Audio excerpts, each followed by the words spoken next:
Next topic ఉష్ణం కొలత. 7th class continuous topic చూద్దాం. ఇంతకుముందు క్లాస్లో మనం 3rd, 4th, 1st, 2nd చూసాం కదా. నెక్స్ట్ 5th లెసన్ ఉష్ణం కొలత.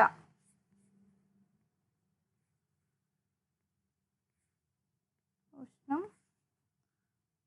కొలత ఇక్కడ చూడండి. వివిధ కాలాలలో జరిగే అనేక మార్పుల గురించి 6వ తరగతిలో మన చుట్టూ జరిగే మార్పులు అనే పాఠంలో తెలుసుకున్నాం. వివిధ కాలాలలో జరిగే మార్పులకు అనుగుణంగా వివిధ రకాల దుస్తులను ధరిస్తామని కూడా చెప్పుకున్నాం. ఓకే. వెచ్చదనం, చల్లదనం. శీతాకాలంలో బయట చలిగా ఉన్నప్పుడు మనం ఉన్ని బట్టలు, ముదురు రంగు బట్టలు వేసుకుంటాము. శీతాకాలంలో బయట చలిగా ఉన్నప్పుడు మనం ఉన్ని బట్టలు, ముదురు రంగు బట్టలు వేసుకుంటాము. ఇలాంటి బట్టలు మనకు వెచ్చదనాన్ని ఇస్తాయి. ఇలాంటి బట్టలు మనకు వెచ్చదనాన్ని ఇస్తాయి. వేడిగా ఉన్నప్పుడు మనం లేత రంగు, ఇక్కడ చూడండి, లేత రంగు కాటన్ దుస్తులు వేసుకోవడానికి ప్రాధాన్యం ఇస్తాం. వేడిగా ఉన్నప్పుడు మనం లేత రంగు కాటన్ దుస్తులు వేసుకోవడానికి ఎక్కువగా ఇష్టపడతాం అన్నమాట. ఎందుకు? చల్లదనం కోసం. ఇవి మనకు చల్లదనాన్ని ఇస్తాయి. కొన్ని కాలాలలో కొన్ని రకాల దుస్తులను వేసుకోవడం మనకు ఆశ్చర్యాన్ని కలిగిస్తుంది కదా. అవును. ఇప్పుడు శీతాకాలంలో ఉన్ని దుస్తులు ఇష్టపడతాం. ఎండాకాలంలో వేడికి మనం కాటన్ దుస్తులు, ఎందుకంటే చల్లగా ఉంటాయి కాబట్టి ఇష్టపడతాం. శీతాకాలం ఇంట్లో ఉన్నా కూడా చల్లగా ఉన్నట్లు అనిపిస్తుంది. వేడి కోసం ఎండలోకి వెళ్తాం కదా. సూర్యుని వెలుతురు మనకు వెచ్చదనాన్ని ఇస్తుంది. అదే ఎండ మనకి ఏ విధంగా ఉంటుంది? వెచ్చదనంగా ఉంటుంది. వేసవి కాలంలో ఇంటి లోపల కూడా వేడిగానే ఉంటుంది. వేసవి కాలంలో ఇంటి లోపల కూడా వేడిగానే ఉంటుంది. మరి ఇలా ఎందుకు వేడిగా ఉంటుంది? వేసవి కాలంలో సూర్యుని తాపం ఎక్కువగా ఉంటుంది. ఒక వస్తువు వేడిగా ఉందా, చల్లగా ఉందా, ఎంత అనే అంశాలు ఎలా తెలుసుకుంటాం? మరి ఒక వస్తువు వేడిగా ఉందా, చల్లగా ఉందా అనే అంశాలు ఎలా తెలుసుకుంటాం? ఈ ప్రశ్నలకు జవాబులు మనం ఈ పాఠ్యాంశంలో తెలుసుకుందాం. ఇక్కడ బొమ్మ చూడండి. ఐస్ క్రీము, కప్పు కాఫీ, ఒక కాఫీ బౌల్లో మరుగుతున్న, ఇక్కడ చూద్దాం, ఈ పట్టిక చూద్దాం. ఐస్ క్రీమ్ ఎలా ఉంటుంది? చల్లగా ఉంటుంది. పండ్ల రసం చల్లగానే ఉంటుంది. చల్లగా ఉంటేనే బాగుంటుంది కదా. మంట పైన గల పెనం ఏ విధంగా ఉంటుంది? మంట పైన పెనం వేడిగా ఉంటుంది. టీ కప్పులోని చెంచా వేడిగానే ఉంటుంది. టీ అనేది వేడిగా ఉంటుంది. వేడిగా ఉంటేనే తాగుతాం కదా. కొన్ని వస్తువులు చల్లగా, మరికొన్ని వస్తువులు వేడిగా ఉండడం చూస్తుంటాం కదా. కొన్ని వస్తువులు ఇతర వస్తువుల కన్నా వేడిగాను, మరికొన్ని వస్తువులు ఇతర వస్తువుల కన్నా చల్లగాను ఉంటాయని మనకు ఎలా తెలుస్తుంది? మరే ఒక వస్తువు కన్నా మరొక వస్తువు వేడిగా ఉందని ఎలా నిర్ణయిస్తాం? అలాగే ఒక వస్తువు కన్నా మరొక వస్తువు చల్లగా ఉందని ఎలా నిర్ణయిస్తాం? సాధారణంగా వెచ్చదనాన్ని లేదా చల్లదనాన్ని ఉష్ణోగ్రతలో వ్యక్తపరుస్తారు. ఒక వస్తువుకున్న వెచ్చదనం లేదా చల్లదనం స్థాయిని తెలిపేదే ఉష్ణోగ్రత. ఇక్కడ చూడండి, ఒక వస్తువుకున్న వెచ్చదనం లేదా చల్లదనం స్థాయిని తెలిపేదే ఉష్ణోగ్రత. పాల గ్లాసును మనం చేతితో తాకడం వల్ల పాలు తాగేంత వేడిగా ఉన్నాయా లేదా మరీ చల్లబడ్డాయా అన్నది అంచనా వేయగలం. పాలు పెరుగుగా తోడు పెట్టడానికి సరిపడేంత వేడిగా ఉన్నాయా మరే అని ఎలా నిర్ధారిస్తాం? చేతితో తాకి చూస్తాం. కానీ కొన్నిసార్లు ఉష్ణోగ్రత అంచనా వేయడంలో మన చేతులు మనకు తప్పుడు సమాచారాన్ని కూడా ఇస్తాయి. ఓకే, ఇక్కడ కృత్యం చూద్దాం. మూడు పాత్రలను తీసుకొని ఒకదానితో ఒకటి, ఒక దాంట్లో చల్లటి నీరు, రెండో దాంట్లో సాధారణ నీరు, మూడో దాంట్లో వేడి నీరు, ఇలా తీసుకున్నాం. వేరు వేరు పాత్రల్లో తీసుకొని ఎడమ చేయి వేలిని వేడి నీరు గల పాత్రలో, కుడి చేయి గల నీరుని ఒకసారి ఉంచాలి. ఓకే, 2-3 నిమిషాల తర్వాత రెండు చేతి వేళ్ళు సాధారణ నీరున్న పాత్రలో ఉంచండి. ఉంచితే తేడా గమనిస్తవచ్చు కదా. రెండు చేతి వేళ్ళు ఒకే నీరు గల పాత్రలో ఉన్నప్పటికీ ఒక చేతి వేలు వెచ్చగాను మరొక చేతి వేలు చల్లగాను అనిపిస్తున్నాయి కదా. చూడండి, మన వేళ్ళు మన వేరు సమాచారాన్ని ఇస్తున్నాయి. మనం తాకడం వల్ల వస్తువు ఖచ్చితంగా ఎంత వేడిగా ఉందో ఎంత చల్లగా ఉందో చెప్పగలమా? ఒక వస్తువు ఎంత వెచ్చగా ఉందనే విషయాన్ని మన అనుభూతి ద్వారా చెప్పలేము. చేతితో తాకడం ద్వారానే వేరు పాత్రలలో ఉన్న నీటి వెచ్చదనాన్ని ఖచ్చితంగా చెప్పలేము. ఇక్కడ చూడండి, చేతితో తాకడం ద్వారానే వేరు పాత్రలలో ఉన్న నీటిని వెచ్చదనాన్ని ఖచ్చితంగా చెప్పలేము. ఎందుకు చెప్పలేము అంటే సరైన ప్రమాణం మనము లెక్క చేయలేము. వేడిగా ఉందని చెప్తాము, కాకుండా ఇన్ని డిగ్రీలు వేడిగా ఉందని చెప్పలేము. ఇక్కడ చూడండి, ఉష్ణం ఒక రకమైన శక్తి, అవునా కాదా చూద్దాం. మన ఎండలో కానీ మంటకు దగ్గరగా కానీ వెళ్ళినప్పుడు వేడిగా ఉంటుంది. మన చేతిని మంచుగడ్డ మీద ఉంచినప్పుడు చల్లగా ఉంటుంది. అవును, మంటకు దగ్గరగా ఉంటేనేమో వేడిగా ఉంటుంది, మన చేతిని మంచుగడ్డ మీద ఉంచినప్పుడు చల్లగా ఉంటుంది. ఇలా ఎందుకు జరుగుతుందో ఎప్పుడైనా ఆలోచించారా? మరే ఇలా జరగడానికి కారణం ఏమిటి ఆలోచించుదాం. ఇక్కడ మనం ఆలోచించుదాం, సరేనా? మరి ఎందుకు అలా వేడిగా ఉన్నాయి, ఎందుకు అలా ఉన్నాయని ఆలోచించాలి. ఎందుకంటే అన్నం వండేటప్పుడు పాత్ర పైన ఉన్న మూత ఎగిరి పడుతుంది. ఎందువల్ల? మూత పెట్టిన ఉన్న గిన్నెలో నీటిని మరిగించడం మీరు చూసే ఉంటాం కదా. మూత పైకి కిందికి కదలం చూసారా? మూత కదిలే వచ్చే శబ్దం వినే ఉంటాం. శబ్దం ఎక్కడి నుంచి వస్తుంది? మరి మూత ఎందుకు కదులుతుంది? కొన్నిసార్లు మూత ఎగిరి కింద పడడం కూడా జరుగుతుంది. మనం అన్నం వండేటప్పుడు అన్నం పొంగొచ్చింది అని మమ్మీ వాళ్ళు ఇట్లా చెప్తూ ఉంటారు కదా. అన్నం పొంగొచ్చింది, మూత ఆటోమేటిక్గా అన్నం పొంగితే మూత అనేది కింద పడిపోతుంది. లోపల అన్నం కూడా పైకి వస్తుంది. ఎందుకు మరి ఇలా ఎందుకు జరుగుతుంది? ఎప్పుడైనా ఆలోచించారా? మరిగే నీరు నీటి ఆవిరిగా మారుతుందని మనకు తెలుసా? తెలుసు, అవును కదా, తెలుసు. నీరు నీటి ఆవిరిగా మారే కదా, నీరు సూర్యరశ్మి ద్వారా నీటి ఆవిరిగా మారే మనకు వర్షం కురుస్తుందని తెలుస్తూ. గిన్నెలో నీటి ఆవిరి ఘనపరిమాణం పెరుగుతుంది. ఎందుకు అన్నం గిన్నెలో ఇప్పుడు మూత కిందికి పడుతుందంటే గిన్నెలో నీటి ఆవిరి ఘనపరిమాణం పెరుగుతుంది. ఘనపరిమాణం పెరగడం వల్ల నీటి ఆవిరి బయటికి వెళ్ళడానికి ప్రయత్నిస్తుంది.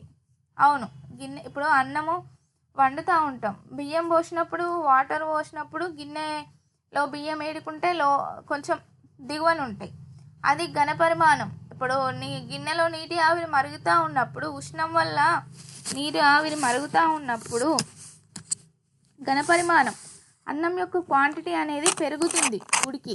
కావున ఘనపరిమాణం పెరగడం వల్ల నీటి ఆవిరి అంటే అందులో ఉన్న నీరు అనేది ఆవిరి రూపంలో మూతను బయటికి నెట్టడానికి ప్రయత్నిస్తుంది.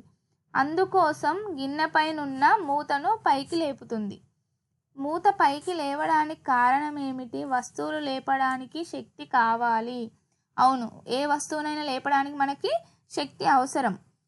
కావున మరుగుతున్న నీటి నుంచి ఈ శక్తి వచ్చిందని అనుకున్నట్లయితే నీటికి మరి ఆ శక్తి ఎక్కడి నుంచి వచ్చింది? ఉష్ణం నుంచే కదా అండి, ఉష్ణం నుంచే వచ్చింది. కాబట్టి ఉష్ణం అనేది ఒక శక్తి వనరుగా చెప్పవచ్చు. ఉష్ణం ఒక రకమైన శక్తి.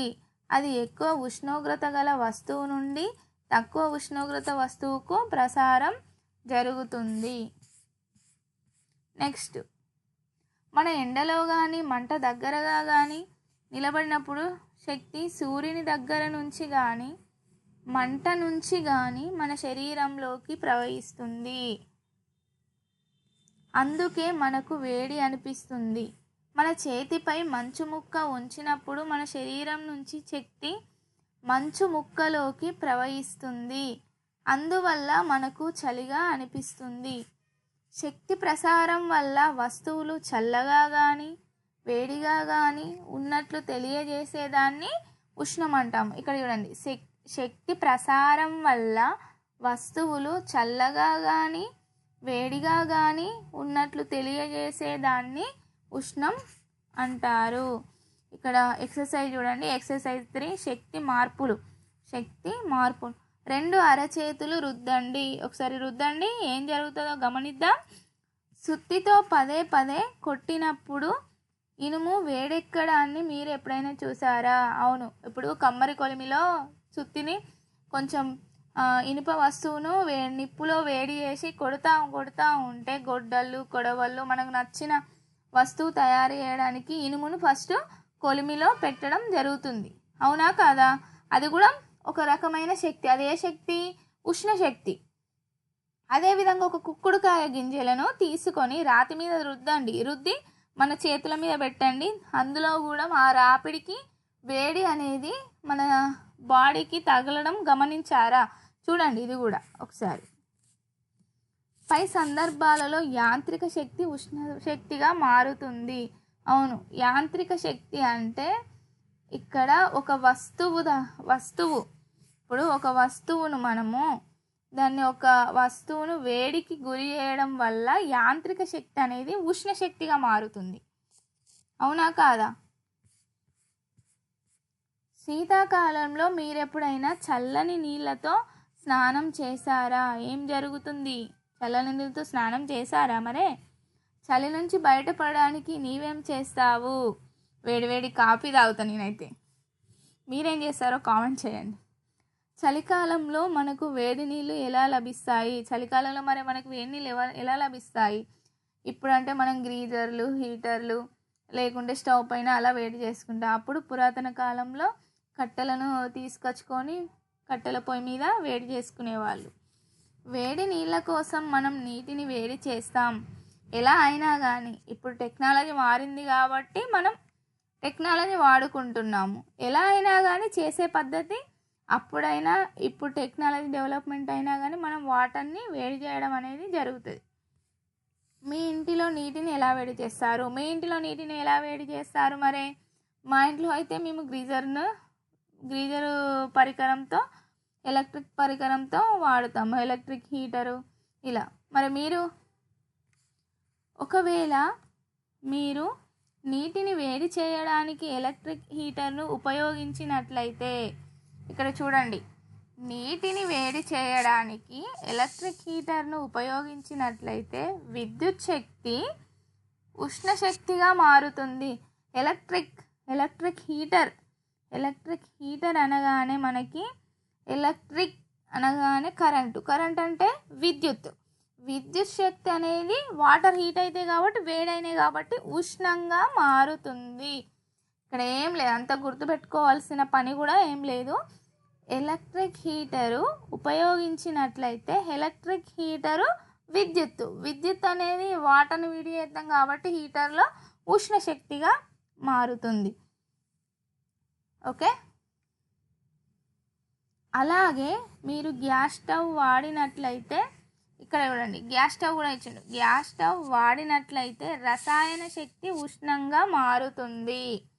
ఇక్కడ గుర్తుపెట్టుకోండి, ఎలక్ట్రిక్ హీటర్ ఏమో విద్యుత్ శక్తి ఉష్ణంగా మారుతుంది, గ్యాస్ స్టవ్ ఏమో మనకి రసాయన శక్తి. గ్యాస్ అంటే రసాయన శక్తి అంతే కదా, రసాయన శక్తి ఉష్ణంగా మారుతుంది. సోలార్ హీటర్లను వినియోగించినట్లయితే సౌరశక్తి ఉష్ణంగా మారుతుంది. సోలార్ అంటే ఎక్కడి నుంచి వస్తుంది? సోలార్ అనగానే మనకు గుర్తు రావాల్సింది సౌరశక్తి. సౌరశక్తి ఉష్ణంగా మారుతుంది. నెక్స్ట్ ఇక్కడ బొమ్మలు కూడా ఇచ్చాడండి. స్టవ్, హీటరు, సోలార్ ఇవ్వలేదు కానీ పై ఉదాహరణలో వివిధ రకాల శక్తులు ఉష్ణంగా మారడాన్ని మనం గమనించాం. అంతే కదండి, గమనించాం. అదేవిధంగా ఉష్ణం కూడా వివిధ శక్తి రూపాలలోకి మారుతుంది. మీరు థర్మల్ విద్యుత్ కేంద్రాలు పేర్లు వినే ఉంటారు. థర్మల్ విద్యుత్ కేంద్రాలు అంటే వాటిని థర్మల్ పవర్ స్టేషన్లు వినే ఉంటారు కదా. ఇక్కడ ఉష్ణశక్తి విద్యుత్ శక్తిగా మారుతుంది. గమనించారా? ఇక్కడ ఉష్ణశక్తి విద్యుత్ శక్తిగా మారుతుంది. థర్మల్ విద్యుత్ కేంద్రాలు అంటే ఏంటిది? బొగ్గు, వాటరు, వాటితో తయారయ్యేది. అంటే ఇక్కడ ఉష్ణశక్తి విద్యుత్ తయారవుతుంది, విద్యుత్ శక్తిగా మారుతుంది. స్టీమ్ ఇంజన్లలో ఉష్ణశక్తి యాంత్రిక శక్తిగా మారుతుంది. స్టీమ్ ఇంజను ఇప్పుడు థర్మల్ విద్యుత్ కేంద్రాలేమో ఉష్ణశక్తి విద్యుత్ శక్తిగా మారుతుంది. అదే స్టీమ్ ఇంజన్లలో ఉష్ణశక్తి యాంత్రిక శక్తిగా మారుతుంది. ఇంజన్ అనగానే యంత్రము, యంత్ర పరికరము అని గుర్తుపెట్టుకోండి, యాంత్రిక శక్తిగా మారుతుంది. ఇక్కడ ఉష్ణశక్తి విద్యుత్ శక్తిగా మారుతుంది. ఎక్కడ? థర్మల్ పవర్ స్టేషన్లో. థర్మల్ విద్యుత్ కేంద్రాలు అనగానే ఉష్ణశక్తి విద్యుత్తు. స్టీమ్ ఇంజన్ అనగానే ఉష్ణశక్తి ఇంజన్, కాబట్టి అది యంత్ర పరికరం అని గుర్తుపెట్టుకోవాలి, యాంత్రిక శక్తి. ఓకే, ఆ యాంత్రిక శక్తి కదలడానికి ఉపయోగపడుతుంది. ఉష్ణశక్తి ఇతర శక్తులుగా మారడానికి, ఇతర శక్తులు ఉష్ణశక్తిగా మారడానికి మరికొన్ని ఉదాహరణలు చూద్దాము తర్వాత ఎగ్జాంపుల్స్. ఇప్పుడు ఫస్ట్ లెసన్ కంటిన్యూ చేద్దాం. బిట్స్ ప్రాక్టీస్ చేసేటప్పుడు ఖచ్చితంగా మళ్ళీ సెక్షన్ వైజ్గా, చాప్టర్ వైజ్గా బిట్స్ చేసుకునేటప్పుడు చూద్దాం. ఉష్ణోగ్రత. మనం మంటకు దగ్గరగా నిలుచుంటే వెచ్చదనం పొందుతాం. వేడి పదార్థం చల్లటి పదార్థాన్ని తాకేటట్లుగా ఉంచితే రెండు పదార్థాల ఉష్ణోగ్రత సమానం అయ్యే వరకు ఉష్ణశక్తి వేడి వస్తువు నుండి చల్లటి వస్తువుకు చేరుతుంది. అవునా? ఇక్కడ చూడండి, వేడి పదార్థం చల్లటి పదార్థాన్ని తాకేటట్లుగా ఉంచితే, వేడి పదార్థం చల్లటి పదార్థాన్ని తాకేటట్లుగా ఉంచితే రెండు పదార్థాల ఉష్ణోగ్రత సమానం అయ్యే వరకు ఉష్ణశక్తి వేడి వస్తువు నుండి చల్లటి వస్తువుకు చేరుతుంది. ఎగ్జామినర్ కన్ఫ్యూజన్ చేసే పాయింట్స్ ఇక్కడ ఇలానే ఇస్తాడండి. ఇది మనం ఏం చేస్తాం, ఇది అంత ఇంపార్టెంట్ కాదని ఆలోచించాం. ఇక్కడ చూడండి, వేడి పదార్థం చల్లటి పదార్థాన్ని తాకేటట్లుగా ఉంచితే రెండు పదార్థాల ఉష్ణోగ్రత సమానం అయ్యే వరకు ఉష్ణశక్తి వేడి వస్తువు నుండి చల్లటి వస్తువుకు చేరుతుంది. మనం ఉష్ణశక్తి ఒకటే అని అనుకుంటాం, అవును కదా. మనం ఉష్ణశక్తి ఇక్కడ చూడండి, మనం ఉష్ణశక్తి ఒకటే అనుకుంటాం, కానీ అవి రెండు వేరు వేరు. ఉష్ణం అనేది ఒక శక్తి. ఇక్కడ చూడండి, ఉష్ణం అనేది ఒక శక్తి. ఒక వస్తువు ఇతర వస్తువుల నుంచి ఎంత ఉష్ణం పొందుతోంది లేదా వేరొక వస్తువులకు ఎంత ఉష్ణాన్ని ఇస్తోంది అని చెప్పేదే ఉష్ణోగ్రత. ఇక్కడ గుర్తుపెట్టుకోవాలి, ఉష్ణోగ్రత అంటే ఏంటిది? ఒక వస్తువు ఇతర వస్తువుల నుంచి ఎంత ఉష్ణం పొందుతుంది లేదా వేరొక వస్తువులకు ఎంత ఉష్ణాన్ని ఇస్తుంది అని చెప్పేది ఉష్ణోగ్రత. ఏం లేదండి, ఇక్కడ గుర్తుపెట్టుకోవాల్సిన పాయింట్, ఒక వస్తువు ఇతర వస్తువుల నుంచి ఎంత ఉష్ణాన్ని పొందుతుంది, ఒక వస్తువు నుంచి ఎంత ఉష్ణాన్ని తీసుకుంటుంది, అదేవిధంగా వేరే వస్తువుల నుంచి ఎంత ఉష్ణాన్ని ఇస్తుంది అని తెలిపేదే ఉష్ణోగ్రత. తీసుకోవడం, ఇవ్వడం, వస్తువుల నుంచి తీసుకోవడం, వస్తువుకి ఇవ్వడం, అదే ఉష్ణోగ్రత. ఉష్ణోగ్రతను కొలవడానికి మనం థర్మామీటర్లను ఉపయోగిస్తాము. అవునా కాదా? అవును, ఉష్ణోగ్రతను కొలవడానికి మనం థర్మామీటర్లను ఉపయోగిస్తాము. మీరు నిజ జీవితంలో ఏవైనా థర్మామీటర్లను చూసారా? మరే వైద్యశాలలో డాక్టర్ ఉపయోగించి థర్మామీటర్ని చూసే ఉంటారు. అందరికీ జ్వరం రాకుండా ఎవరు ఉండరు, ఖచ్చితంగా ఫీవర్ వస్తుంది కాబట్టి మనం హాస్పిటల్కి వెళ్తే థర్మామీటర్ని పెట్టి చెక్ చేస్తారు. అదే జ్వరమా అని అంటాం అందరం. అది చూసారా? అది ఖచ్చితంగా జ్వరమా అని అంటే మన బాడీలో టెంపరేచర్ ఎంత ఉందో తెలుసుకోవడానికి ఉపయోగించే పరికరం అది. దాన్నే థర్మామీటర్ అంటాం. చూద్దాం ఉష్ణమాపకం. థర్మామీటర్ను పరిశీలిద్దాం. చూడండి, ఫస్ట్ పటం చూడండి. ఇక్కడ బల్బులాగా ఉండి ఇందులో ఉంది మెరిసేది పాదరసం, దీన్నే మెర్క్యూరీ అంటాం. ఇక్కడ నెంబర్స్ చూడండి, 0, 10, 20, 40, 50, 60, 70, 80, 90, 100 ఉంది. చూడండి, ఈ పటాన్ని కూడా అబ్జర్వ్ చేయాలి. మీద ఉన్నదేమో హుక్, ఇదేమో గొట్టం, ఇదేమో కేశనాళిక, ఇది బల్బు, ఇది పాదరసం. గుర్తుపెట్టుకోవాలి, పటాలు కూడా చాలా ఇంపార్టెంట్. థర్మామీటర్ను పట్టుకొని జాగ్రత్తగా పరిశీలించండి. చూసారు కదా పటాన్ని? థర్మామీటర్ లోపల మరి ఏం గమనించారు? ఏముంది మరి? పాదరసం, అదే మెర్క్యూరీ ఉంది. రెండు చివరలో ఏం తేడా గమనించారు? ఏం గమనించారు రెండు చివరలలో మరే ఏమి గమనించారు మీరు? ముంగట్నేమో కొనలాగుంది, పై లాస్ట్కి ఏమో అలా ఉంది. చూసారా? ఈ ముంగటిది మాత్రమే మనం నోట్లో పెట్టుకొని మనల్ని టెస్ట్ చేయడానికి ఉపయోగిస్తారు. నెక్స్ట్ చూద్దాం. ఏం గమనించారంటే ఒక చివర బల్బుని గమనించారు. అవునా కాదా? కిందికేమో బల్బులో పాదరసం, మరి అట్టి ఉందా బల్బు అంటే బల్బులో పాదరసం నింపి ఉంది. థర్మామీటర్ మరో చివర ఏం గమనించారు? గొట్టం రెండో చివర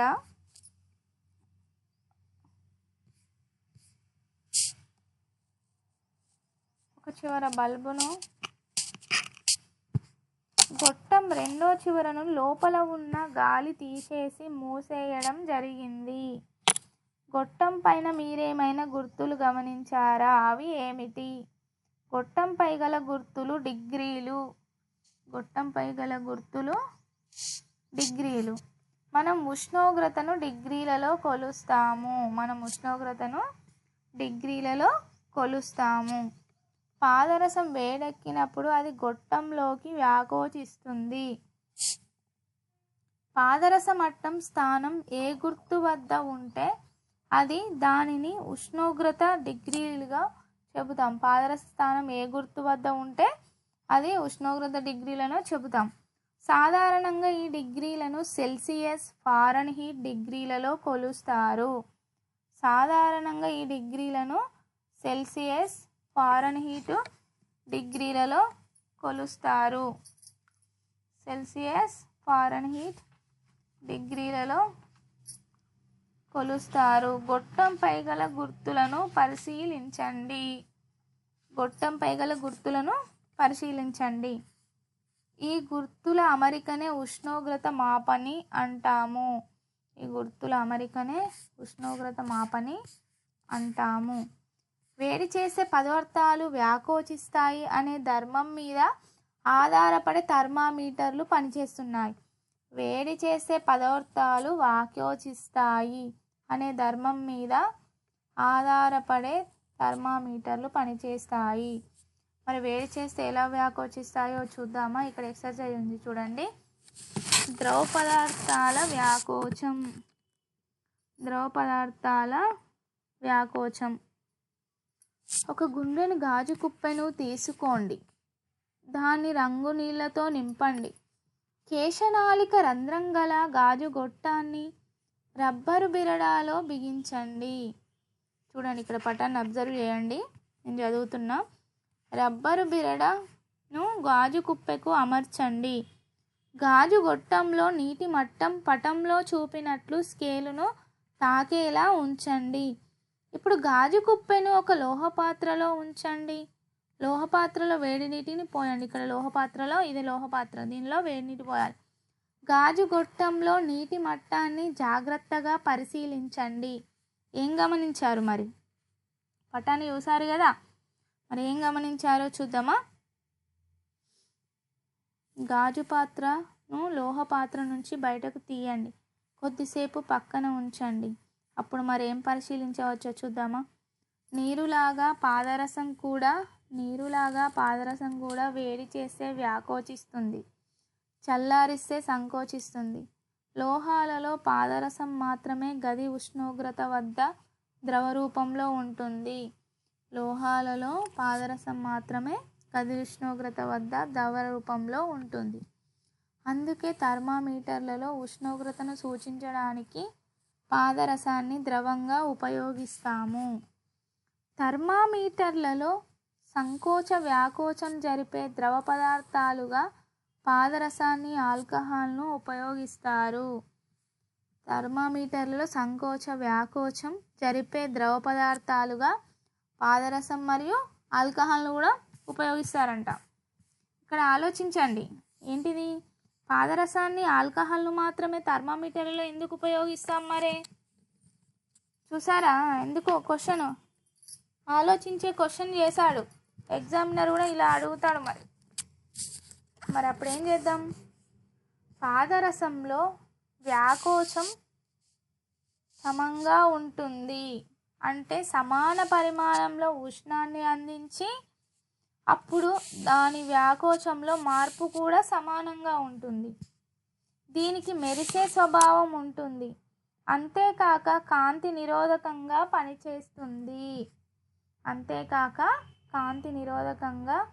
పనిచేస్తుంది.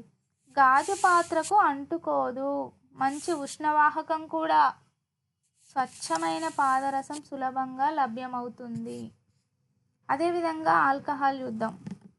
ఆల్కహాల్ ధర్మాలు అతి తక్కువ ఉష్ణోగ్రతలను కూడా నమోదు చేస్తుందంట. ఇది చూసారా? ఆల్కహాల్ కూడా మరి ఎందుకు ఉపయోగపడుతుందంటే అతి తక్కువ ఉష్ణోగ్రతను కూడా నమోదు చేస్తుంది.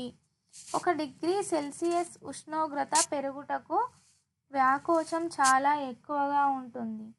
దీనికి రంగు వేయవచ్చు, స్పష్టంగా కనిపిస్తుందంట. ఆల్కహాల్కి రంగు వేయవచ్చు, స్పష్టంగా కనిపిస్తుంది.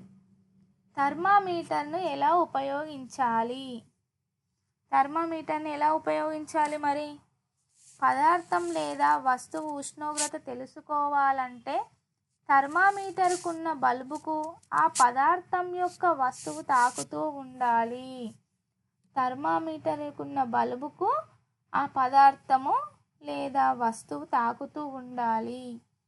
థర్మామీటర్లో మెరిసే పాదరసాన్ని పరిశీలించండి. పరిశీలిస్తే మరి ఏం తెలిసింది? పాదరసం ఏ సెల్సియస్ డిగ్రీ వరకు వ్యాకోచించి స్థిరంగా ఉందో అదే ఆ పదార్థపు ఉష్ణోగ్రత. థర్మామీటర్లో మెరిసే పాదరసాన్ని పరిశీలించాలి. పాదరసాన్ని పరిశీలించడం వల్ల పాదరసం ఏ సెల్సియస్ డిగ్రీ వరకు వ్యాకోచించి స్థిరంగా ఉందో అదే ఆ పదార్థపు ఉష్ణోగ్రత.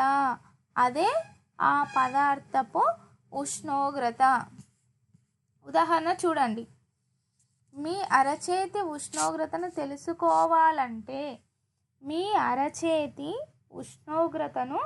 తెలుసుకోవాలంటే థర్మామీటర్ బల్బును చేతిలో ఉంచి నొక్కి పట్టుకోవాలి. థర్మామీటర్ని చేతిలో ఉంచి నొక్కి పట్టుకోవాలి. ఎందుకు మరి? అరచేతి ఉష్ణోగ్రత తెలుసుకోవాలి కాబట్టి థర్మామీటర్ బల్బును చేతిలో ఉంచి నొక్కి పట్టుకోవాలి.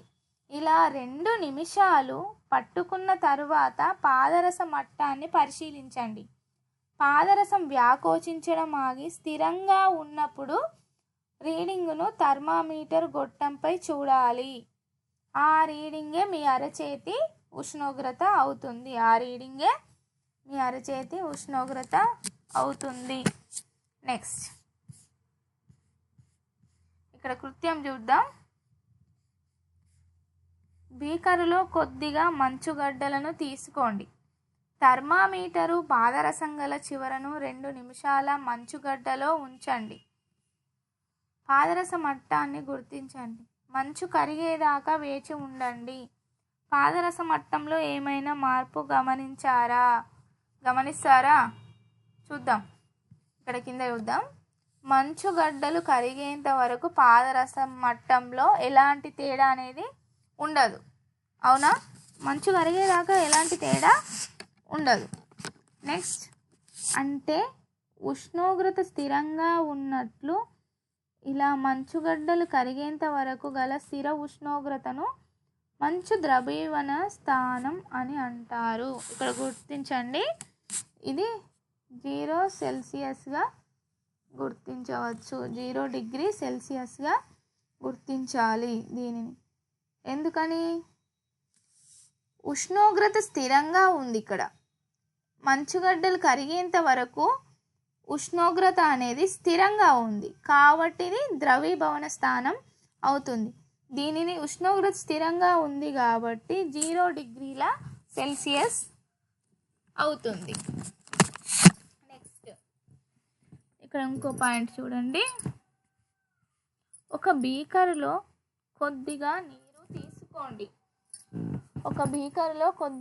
తీసుకోండి.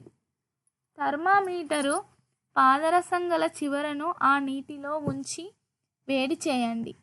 నీరు మరుగుతూ నీటి ఆవిరిగా మారుతుంది. పాదరస మట్టం పెరుగుతూ ఒక బిందువు వద్ద ఆగిపోతుంది.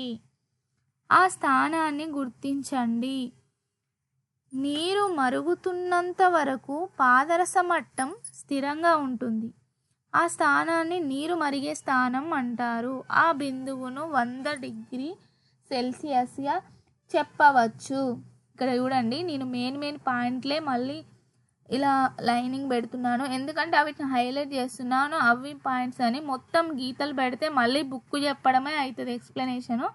కాకుంటే నేను చదువుకుంటూ మళ్ళీ మెయిన్ పాయింట్స్ హైలైట్ చేస్తున్నాను. కొంచెం అబ్జర్వ్ చేయండి. మళ్ళీ మీరు కొంచెం ఫాస్ట్ ఫార్వర్డ్లో పెట్టుకొని విన్నా కానీ లేకున్నా బుక్లు ప్రతి ఒక్కరి దగ్గర బుక్స్ ఉంటాయి. మళ్ళీ బుక్లో అయినా చూసుకున్నా మీకు తొందరగా అర్థమవుతుందని. నీరు మరుగుతున్నంత వరకు పాదరస మట్టం స్థిరంగా ఉంటుంది. ఇక్కడ అబ్జర్వ్ చేశారా పాయింట్? ఉష్ణోగ్రత స్థిరంగా ఉంటేనేమో మంచు ద్రవీభవన స్థానం అవుతుంది. నీరు మరుగుతున్నంత వరకు పాదరస మట్టం స్థిరంగా ఉంటే ఆ స్థానాన్ని నీరు మరిగే స్థానం అంటాము. ఇది 100 డిగ్రీల సెల్సియస్గా గుర్తించవచ్చు. ఓకే. మంచుగడ్డ తన స్థితిని మార్చి నీరుగా మారడం లేదా నీరు తిరిగి నీటి ఆవిరిగా మారడం ఒక నిర్దిష్టమైన ఉష్ణోగ్రతల వద్ద మాత్రమే జరుగుతుంది. అవి 0 సెంటీగ్రేడ్ వద్దనైనా 100 సెంటీగ్రేడ్గా నిర్ధారించడం జరిగింది. ఇక్కడ చూడండి, మంచుగడ్డ తన స్థితిని మార్చి నీరుగా మారడం లేదా నీరు తిరిగి నీటి ఆవిరిగా మారడం ఒక నిర్దిష్టమైన ఉష్ణోగ్రత వద్ద మాత్రమే జరుగుతుంది. ఆ ఉష్ణోగ్రతలు ఏవి? నిర్దిష్టమైన ఉష్ణోగ్రతలు ఏవి మరి? 0 డిగ్రీ సెంటీగ్రేడ్, 100 డిగ్రీ సెంటీగ్రేడ్గా నిర్ధారించడం జరిగింది. థర్మామీటర్ మీద ఒక స్కేలు రూపొందించడానికి స్థిరమైన 2 స్థిర బిందువులు కావాలి. థర్మామీటర్ మీద ఒక స్కేలుని రూపొందించడానికి స్థిరమైన 2 స్థిర బిందువులు కావాలి. స్థిరమైన 2 స్థిర బిందువులు కావాలి.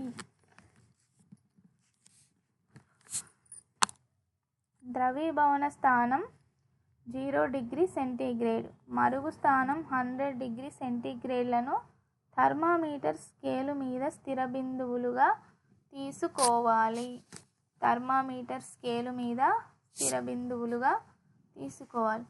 ఈ రెండు బిందువుల మధ్య దూరాన్ని 100 సమభాగాలుగా విభజించాలి. ఏ రెండు బిందువులు? 0 డిగ్రీ సెంటీగ్రేడ్ 100 డిగ్రీ సెంటీగ్రేడ్ మధ్య బిందువుల దూరాన్ని 100 సమభాగాలుగా విభజించాలి. నెక్స్ట్ ఇక్కడ చూడండి, 100 సమభాగాలలో ఒక భాగం విలువ 1 డిగ్రీ సెంటీగ్రేడ్. ఇది అబ్జర్వ్ చేయండి. 100 సమభాగాలలో ఒక భాగం విలువ ఎంత అవుతుంది? 1 డిగ్రీ సెంటీగ్రేడ్. ఎందుకంటే 100 భాగాలంటే ఫస్ట్ ఒకటి ఉండాలి కదా. ఒక డిగ్రీ సెంటీగ్రేడ్ భాగాన్ని తిరిగి 10 చిన్న భాగాలుగా విభజించాలి. 1 డిగ్రీ సెంటీగ్రేడ్ భాగాన్ని తిరిగి 10 చిన్న భాగాలుగా విభజించాలి. ఒక చిన్న భాగం విలువ 1/10 అంటే 0.1 డిగ్రీ సెంటీగ్రేడ్. ఇక్కడ చూడండి, 3 బీకర్ల ప్రయోగంలో ఇప్పుడు మనం థర్మామీటర్ను ఉపయోగించాలి. ఏది వేడిగా ఏది చల్లగా ఉందో తెలుసుకోవచ్చు. మామూలు నీటిలో ఉష్ణోగ్రత 25 డిగ్రీ సెంటీగ్రేడ్ ఉంటే మిగిలిన 2 బీకర్లలో ఉండే ఉష్ణోగ్రత ఎంత ఉండవచ్చు? చల్లని నీరు గల బీకరులో ఉష్ణోగ్రత 25 డిగ్రీ సెంటీగ్రేడ్ కంటే తక్కువగా ఉంటుంది. చల్లని నీరు గల బీకరులో ఉష్ణోగ్రత 25 డిగ్రీ సెంటీగ్రేడ్ కంటే తక్కువ ఉంటుంది. వేడి నీరు గల బీకర్లో ఉష్ణోగ్రత 25 డిగ్రీ సెంటీగ్రేడ్ కంటే ఎక్కువగా ఉంటుంది. మొదటి థర్మామీటర్ గురించి తెలుసా? మొదటి థర్మామీటర్ గురించి మీకు తెలుసా? తెలుసుకుందాం. క్రీస్తు శకం 1593లో గెలీలియో మొదటి థర్మామీటర్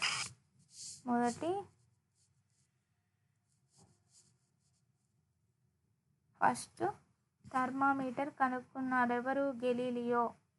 ఈ థర్మామీటర్లో పదార్థంగా గాలిని ఉపయోగించాడు. వేడికి వేగంగా వ్యాకోచించే స్వభావం, చలికి త్వరగా సంకోచించే స్వభావం గాలికి ఉంటాయి. ఇక్కడ అబ్జర్వ్ చేయండి, వేడికి వేగంగా వ్యాకోచించే స్వభావం, చలికి త్వరగా సంకోచించే స్వభావం గాలికి ఉంటాయి. ఉష్ణోగ్రత మార్పులను బట్టి సమవ్యాకోచం, సమసంకోచం కలిగిన పదార్థాలను థర్మామీటర్లో ఉపయోగించడం మొదలుపెట్టారు. ఉష్ణోగ్రత మార్పులను బట్టి సమవ్యాకోచం, సమసంకోచం కలిగిన పదార్థాలను థర్మామీటర్లలో ఉపయోగించడం మొదలుపెట్టారు. నెక్స్ట్ ఏంటిది? సూర్యరశ్మిలో నీడలో గల గాలి ఉష్ణోగ్రతలలో ఏమైనా వ్యత్యాసం ఉంటుందా? థర్మామీటర్తో గాలి ఉష్ణోగ్రతను సూర్యరశ్మిలో ఎంత ఉంది? గాలి ఉష్ణోగ్రతను కొలవడానికి థర్మామీటరు గాలికి ఆనుకొని ఉండేటట్లు ఎలా చేస్తావు? చూద్దాం. ఇది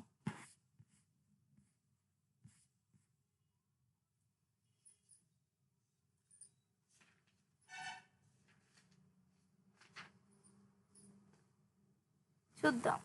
నీడలో గాలి బాక్స్ చూడండి. చెట్టు నీడలో గాలిలో పగలు 12 గంటలకు ఏ విధంగా ఉంటుంది? మధ్యస్థంగా ఉంటుంది.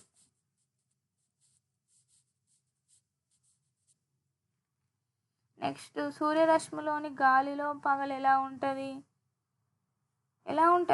ఎక్కువగా ఉంటుంది. ఉదయం 8 గంటలకు ఉష్ణోగ్రత తక్కువగా ఉంటుంది. రాత్రి 8 గంటలకు ఇంకా లీస్ట్లో ఉంటుంది. ఏం గమనించారు మరి? ఎండాకాలంలో గొడుగును ఇప్పుడు మీకు తెలుసా? చూడండి, 1922 సంవత్సరంలో ఒక రోజున లిబియాలో నీడలో కూడా అత్యధిక ఉష్ణోగ్రత 58 డిగ్రీలు సెల్సియస్ నమోదైంది. ఎప్పుడు? 1922 సంవత్సరం లిబియా అదే ఆఫ్రికాలో నీడలో కూడా అత్యధికంగా 58 డిగ్రీల సెల్సియస్ నమోదైంది. మన రాష్ట్రంలో కూడా వేసవి కాలంలో ప్రత్యేకించి కొత్తగూడెం, రామగుండం ప్రాంతాలు 48 డిగ్రీల సెల్సియస్కు పైగా ఉష్ణోగ్రత నమోదవుతుంది. అబ్జర్వ్ చేశారా? రోజుకి ఉష్ణోగ్రత పెరుగుతుంది. 2022కి, 2023కి, 2024కి ఎవ్రీ సంవత్సరం మనకు ఉష్ణోగ్రత పెరుగుతుంది. దీనికి కారణం మనమే. పెరుగుతుంది ఉష్ణోగ్రతలు పెరుగుతుంది. శివరాత్రి రాముందుకే ఉష్ణోగ్రతలు పెరుగుతున్నాయి. ఫిబ్రవరిలోనే సూర్యుడు తాపం గురిస్తుండు అని అంటారు. మరి ఎందుకు పెరుగుతుంది? మరి ఎందువల్ల పెరుగుతుందని ఆలోచించం. ఎందుకు? అది మన వల్లనే. ఉన్న చెట్లన్నీ తీసేసి అన్ని వాహనాలను ఎక్కువ ఉపయోగించి రేడియేషన్ వల్ల ఓజోన్ పొర దెబ్బతిని సూర్యుడు దగ్గరికి రావడం ఇవన్నీ జరుగుతుంది. ఇవంతా మన వల్లనే, మానవుని వల్లనే. మానవ శరీర ఉష్ణోగ్రత 37 డిగ్రీల సెల్సియస్. మానవుడి శరీర ఉష్ణోగ్రత ఎంత? 37 డిగ్రీల సెల్సియస్. వాతావరణ ఉష్ణోగ్రత మానవ శరీర ఉష్ణోగ్రత కంటే ఎక్కువ ఉంటే చాలా ఇబ్బందికరంగా ఉంటుంది. అవునా కాదా? ఒక్క 1 పాయింట్ ఉన్నా కానీ చాలా ఇబ్బంది పడతాం మనం. ఇప్పుడు చలికాలంలో అతి చలిని తట్టుకోలేదు మన బాడీ. అదేవిధంగా ఎండాకాలంలో కూడా మన బాడీ టెంపరేచర్, ఇప్పుడు మానవుని శరీర ఉష్ణోగ్రత 37 డిగ్రీలు అయితే 1.38, 39 అయినా కానీ మనకు ఆల్రెడీ టెంపరేచర్ పెరిగి మనకు ఫీవర్ వచ్చిన ఫీలింగ్ అనిపిస్తుంది. అవునా కాదా? అలాగే అంటార్క్టికాలో ప్రపంచంలో అత్యల్ప ఉష్ణోగ్రత, అత్యధికమేమో ఆఫ్రికాలోని లిబియా. ఆఫ్రికాలోని లిబియా ఎప్పుడు? 1922లో 58 డిగ్రీల సెల్సియస్. అత్యల్ప ఏమో ఎక్కడ? అంటార్క్టికా. ఎంత ఉష్ణోగ్రత? -89 డిగ్రీల సెల్సియస్ నమోదైంది. మైనస్ అంటే 0 డిగ్రీల కంటే తక్కువ. ఇక్కడ గుర్తుపెట్టుకోండి, మైనస్ అంటే 0 కన్నా తక్కువ. 0 వద్ద నీరు గడ్డగడుతుంది. ఆల్మోస్ట్ 0 వద్ద నీరు గడ్డగడుతుంది. మరి -89 అంటే ఇక ఆల్రెడీ మనం అందరం ఫ్రీజ్ అయిపోతాం. శీతాకాలంలో సాధారణ ఉష్ణోగ్రత 15 నుంచి 20 డిగ్రీల సెల్సియస్ ఉంటుంది. శీతాకాలంలో సాధారణంగా ఉష్ణోగ్రత 15 డిగ్రీల సెల్సియస్ నుంచి 20 డిగ్రీల సెల్సియస్ వరకు ఉంటుంది. ఈ ఉష్ణోగ్రతలో మనం చల్లదనం పొందుతాము. అవునా కాదా? ఈ ఉష్ణోగ్రతలో మనం చల్లదనం పొందుతాము. -89 డిగ్రీ అలాంటిది. మరి ఇప్పుడు -89 డిగ్రీలు ఎక్కడ? అంటార్క్టికాలో. అంత తక్కువ టెంపరేచర్ నమోదైందంటే ఎలా ఉంటుంది ఒక్కసారి ఊహించుకోండి. ఒకసారి మనకు వస్తే బాగుండు అనిపిస్తుందా? 6 గరిష్ట కనిష్ట ఉష్ణమాపకం. ఇక్కడ 6 అనే గరిష్ట కనిష్ట ఉష్ణమాపకం. చూడండి థర్మామీటర్లో ఎన్ని ఉష్ణమాపకాలు ఉన్నాయో చూద్దాం. ఓకేనా? ఇది ఒకటి 6 గరిష్ట కనిష్ట ఉష్ణమాపకం. ఇదేంటిది? ఒక రోజులో అత్యల్ప ఉష్ణోగ్రతలను అత్యధిక హై టు లో ఉష్ణోగ్రత కనుగొనడానికి 6 గరిష్ట కనిష్ట ఉష్ణమాపకాన్ని ఉపయోగిస్తాము. ఇక్కడ చూడండి, ఇక్కడనే ఉంది 6 గరిష్ట కనిష్ట ఉష్ణమాపకం అంటేనే ఎక్కువ తక్కువ. అది ఎక్కడ? 1 డేలో. ఇక్కడ చూడండి, పిక్చర్ కూడా అబ్జర్వ్ చేయండి. ఇక్కడ ఎక్కడి నుంచి స్టార్ట్ అయినాయి? ఇక్కడ పాదరసము, ఇది యూలా. ఇక్కడ బ్లాక్ ఉన్నదంతా పాదరసము. ఇక్కడ చూడండి నెంబర్స్ 10, 20, 30, 0 నుంచి 60 వరకు ఉంది. ఇక్కడ 20 నుంచి 60 వరకు ఉంది. ఇక్కడ అబ్జర్వ్ చేయండి, ఏ ఎట్లుంది, బి ఎట్లుంది, పటాన్ని అబ్జర్వ్ చేయండి. ఆ పటం కూడా అడుగుతారు, ఇది ఏ రకమైన, ఇది ఏ రకానికి చెందిన పటము, ఇది ఏ పటము అని కూడా అడుగుతాడు. పటాలను గుర్తుపెట్టుకోవాలి ఖచ్చితంగా. జ్వరమానిని చూడండి. జ్వరమానిని ఎక్కడ స్టార్ట్ అయింది, ఎక్కడ ఎండ్ అయింది చూడండి. జ్వరమానిని 95 ఫారెన్ హీట్. ఇక్కడ పిక్చర్ని అబ్జర్వ్ చేయండి. ఫారెన్ హీట్ 110 ఫారెన్ హీటే. మరి 1 2 3 నుంచి ఎందుకు లేదని మీకు డౌట్ రావచ్చు. వచ్చిందా ఎవరికైనా? 95 నుంచి స్టార్ట్ అయ్యి అంటే మానవుని సాధారణ శరీర ఉష్ణోగ్రత 98.4 కదా. మానవుని సాధారణ ఉష్ణోగ్రత ఎంత? 98.4 డిగ్రీ ఫారెన్ హీట్స్. అవును కదా. అయితే ఇక్కడ 110 కంటే ఎక్కువ క్రాస్ కాదు, బిలో 95 కంటే ఎక్కువ కాదు. కాబట్టి అందుకే 95 నుంచి 110 ఫారెన్ హీట్ డిగ్రీ సెల్సియస్ తీసుకుంటారు. ఫారెన్ హీట్స్ తీసుకుంటారు స్కేల్ పైన పాదరసంలో. ఇది గుర్తుపెట్టుకోండి. సాధారణంగా మనం జ్వరంతో బాధపడుతున్నప్పుడు శరీర ఉష్ణోగ్రత పెరుగుతుంది. డాక్టర్లు థర్మామీటర్ను ఉపయోగించి మన శరీర ఉష్ణోగ్రతను తెలుసుకుంటారు. శరీర ఉష్ణోగ్రత తెలుసుకోవడానికి ఉపయోగించే థర్మామీటర్ను జ్వరమానిని అంటాము. నెక్స్ట్, జ్వరమానిని చేతితో పట్టుకొని జాగ్రత్తగా పరిశీలించండి ఒకసారి. జ్వరమానినిపై 2 రకాల స్కేళ్లను గుర్తించడం జరిగింది. అవునా కాదా? జ్వరమానిని 2 రకాల స్కేళ్లను గుర్తించడం జరిగింది. ఒక స్కేలు 35 డిగ్రీల నుంచి ప్రారంభమై 45 డిగ్రీల వరకు ఉంటుంది. అబ్జర్వ్ చేయండి. ఒక స్కేలు 35 డిగ్రీల నుంచి ప్రారంభమై 45 డిగ్రీల వరకు ఉంది. ఇది సెల్సియస్ స్కేలు. 35 నుంచి 45 వరకు ఉన్నది సెల్సియస్ స్కేలు. మరొక స్కేలు రీడింగు 95 నుంచి 110. ఇది ఫారెన్ హీట్ స్కేలు. ఇదేమో సెల్సియస్ స్కేలు. 35 నుంచి 45 డిగ్రీలు ఉన్నదేమో సెల్సియస్ స్కేలు. 95 నుంచి 110 డిగ్రీల వరకు ఉన్నదేమో ఫారెన్ హీట్ స్కేలు.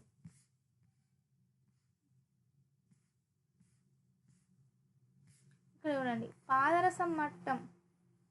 జ్వరమానిని గొట్టంలో బల్బు దగ్గర నొక్కు ఉంది చూసారా. పాదరస మట్టం కిందికి పోకుండా నొక్కు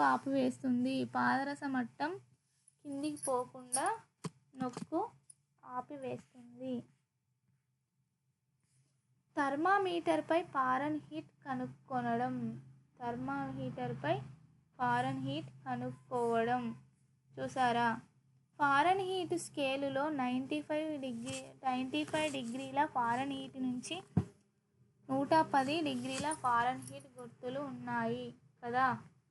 వీటిలో ఏమైనా 2 సంఖ్యల మధ్య ఎన్ని భాగాలు నమోదయ్యి ఉన్నాయో పరిశీలించండి. 2 సంఖ్యల మధ్య 5 విభాగాలు ఉన్నాయి. 5 ఎక్కడ ఉంటాయి? 4 ఉన్నాయి కదా.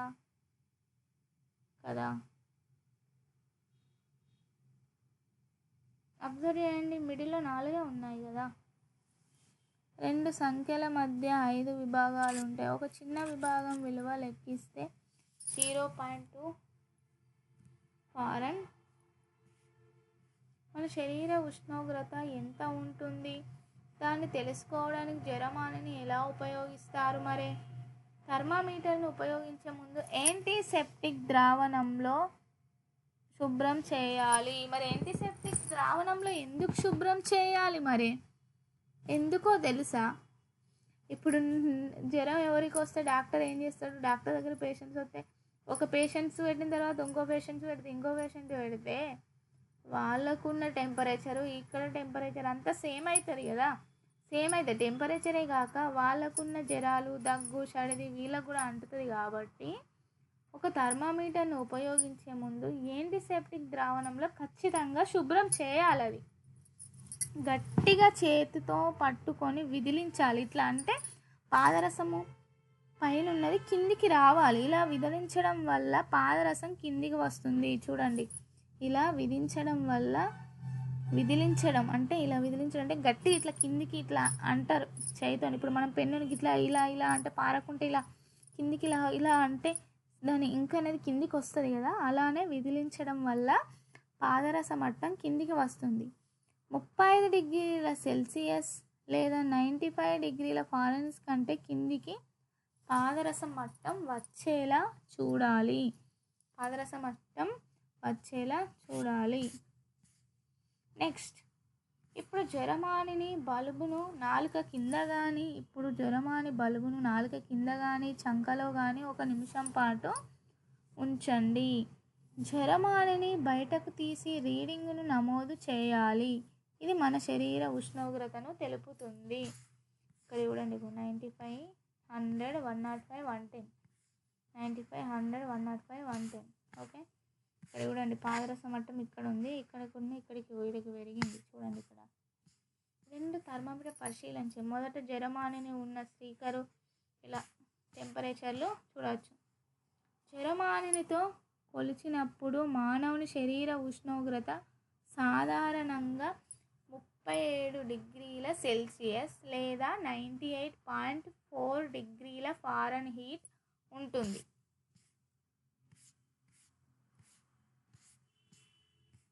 ఇదన్నీ ఎక్సర్సైజ్ అయ్యండి, ఇది అవసరం లేవన్నీ. మరి ఇదే ఎందుకు ఉండాలి? 37 ప్రతి ఒక్కరు శరీర ఉష్ణోగ్రత 37 ఖచ్చితంగా ఉంటుందా? 98.1 ఉండదు. ఎందుకంటే దగ్గర ఇంచుమించు 37 ఉంటుంది, కొందరు 38, ఇలా నియరెస్ట్ బై. ఎందుకంటే ఒక్కొక్కరి శరీర తత్వం ఒక్కొక్క విధంగా ఉంటుంది కాబట్టి నియర్గా అంచనా వేశారు తప్ప 38 ఉన్నా నో ప్రాబ్లం. 38, 39 కంటే ఎక్కువ ఉంటే నియర్ బై 40 ఉంటే అప్పుడు ప్రాబ్లం. కానీ ఫీవర్ అని మనం నిర్ధారిస్తాం, కానీ 38.5, 37.5 ఇలా ఉంటే నో ప్రాబ్లం. 37 డిగ్రీలు 4 భాగాలు 2 భాగాలు అని చదువుతాము దాన్ని, అలా ఉంటే ఏం కాదు, అది నార్మల్ అన్నట్టే. కాకుంటే ఏంటంటే ఇదే ప్రామాణికంగా ఎందుకు తీసుకున్నారు? ప్రతి ఒక్కరి ఖచ్చితంగా క్వశ్చన్ రేజ్ అవుతుంది. ఇది 100%. ఎక్కువ మంది ఆరోగ్యవంతులైన వారి శరీర ఉష్ణోగ్రతల సరాసరి ఉష్ణోగ్రతనే 98.4 డిగ్రీల ఫారెన్హీట్ సాధారణ ఉష్ణోగ్రతగా తీసుకుంటాం, లేదా 37 డిగ్రీ సెల్సియస్ను తీసుకుంటాం. అంటే ఎందుకంటే ఎక్కువ మంది ఆరోగ్యవంతుల వారి యొక్క శరీర ఉష్ణోగ్రతను చూసిన తరువాత ఈ వాల్యూని పర్మనెంట్ చేయడం అనేది జరిగింది. Thermistor thermometer. ప్రస్తుతం మార్కెట్లో థర్మామీటర్ అందుబాటులో ఉంది. థర్మిస్టర్ థర్మామీటరు ముఖ్యంగా పసిపిల్లలు, చిన్నపిల్లల శరీర ఉష్ణోగ్రతలు తెలుసుకోవడానికి వీటిని ఉపయోగిస్తున్నారు. ఎందుకంటే చిన్నపిల్లలు నోట్లో పెడితే ఇలా ఉమ్మడం, తుప్పడం, ఇలా చిన్నపిల్లలకు తెలియదు కదా ఎలా పెట్టుకోవాలి, అలానే ఉండాలని. 1 మినిట్ ఉండమంటే ఉండరు కాబట్టి వాళ్ళ కోసం ఇప్పుడు మన హాస్పిటల్లో చూస్తూనే ఉంటామో, వాళ్ళ కోసం పసిపిల్లలకైనా చిన్నపిల్లలకైనా థర్మామీటర్, ఎలక్ట్రిక్ది థర్మామీటర్ అంటారు దాన్ని. అలాగే డిజిటల్ థర్మామీటర్ కూడా వాడడం జరుగుతుంది. థర్మామీటర్లో పాదరసం వాడడం వల్ల అనేక సమస్యలు వస్తున్నాయని ఈ డిజిటల్ థర్మామీటర్లు రావడం జరిగింది. థర్మామీటర్లో పాదరసం వాడడం వల్ల అనేక సమస్యలు. థర్మామీటర్లు పలిగినప్పుడు పాదరసం వివిధ పదార్థాలతో కలిసి కాలుష్యాన్ని కలిగిస్తుంది, అంతే కదా. ప్రస్తుతం పాదరసాన్ని ఉపయోగించని థర్మామీటర్లు వాడడం అమలులోకి వచ్చింది. వాటిలో డిజిటల్ థర్మామీటరు ఒకటి.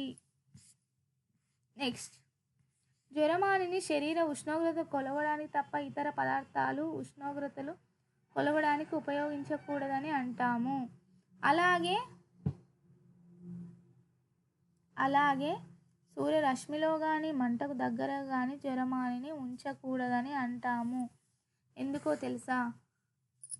సూర్యరశ్మి మంటగా దగ్గరగా ఉంచితే జరమానిని అది గ్లాస్తో తయారవుతుంది కాబట్టి పలిగే ఛాన్స్ ఎక్కువగా ఉంటుంది. ఇక్కడ ప్రయత్నించండి అంట. ఒక వ్యక్తి యొక్క ఉష్ణోగ్రత డిజిటల్ థర్మామీటర్ మరియు కెమికల్ థర్మామీటర్ ఉపయోగాన్ని కొలిచి రెండు ఒకే విధంగా ఉన్నాయా లేదా చూడండి. ఇక్కడ చూడండి. ఇతర వస్తువులు లేదా పదార్థాల ఉష్ణోగ్రతలు ఎలా తెలుసుకుంటారు? ఇతర వస్తువుల లేదా పదార్థాల ఉష్ణోగ్రతలు తెలుసుకోవడానికి రకరకాల థర్మామీటర్లు అందుబాటులో ఉన్నాయి. అలాంటి వాటిలో ప్రయోగశాల థర్మామీటరు ఒకటి. ప్రయోగశాల థర్మామీటరు 1.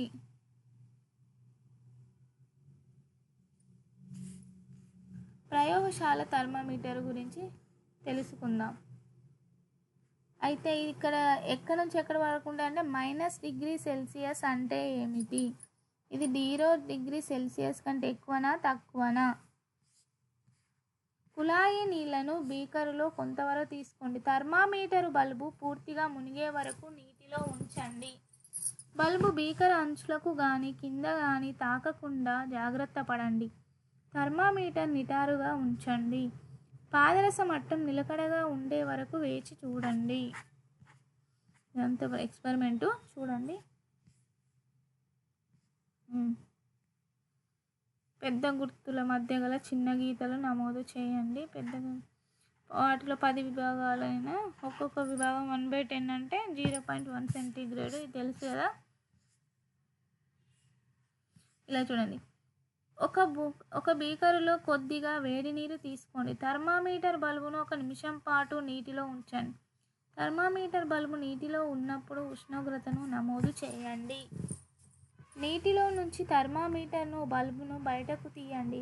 పాదరస మట్టాన్ని జాగ్రత్తగా పరిశీలించండి. కొంత సమయం తర్వాత పాదరస మట్టం గమనించారా?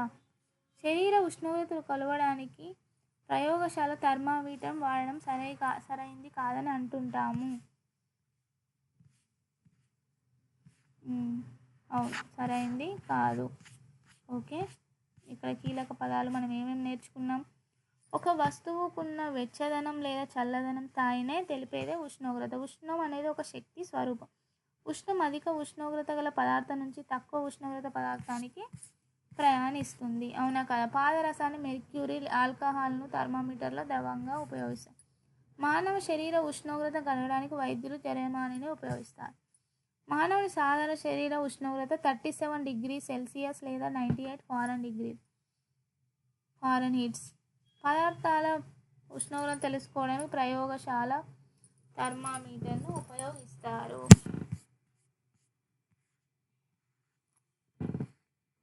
డాక్టర్లు డాష్, ఇక్కడ ఖాళీలు చూడండి. డాక్టర్లు డాష్ మానవుని శరీర ఉష్ణోగ్రత కనుగొనడానికి ఉపయోగిస్తారు. దేనిని? జ్వరమానిని. ఇది రాయస్తలేదు, చెప్తా అంతే. గది ఉష్ణోగ్రత వర్గం మెర్క్యూరీ ద్రవ స్థితిలో ఉంటుంది. ఉష్ణశక్తి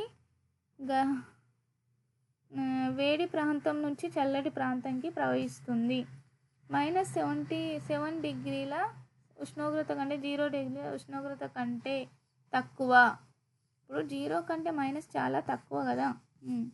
జ్వరమానిని అనేది ఉష్ణమాపకం. మానవ శరీర ఉష్ణోగ్రత ఎంత? 37°C. నీరు మరుగు స్థానం 100°. ఉష్ణం అనేది ఒక శక్తి స్వరూపము. మంచు ద్రవీభవన స్థానం 0. Okay, complete lesson.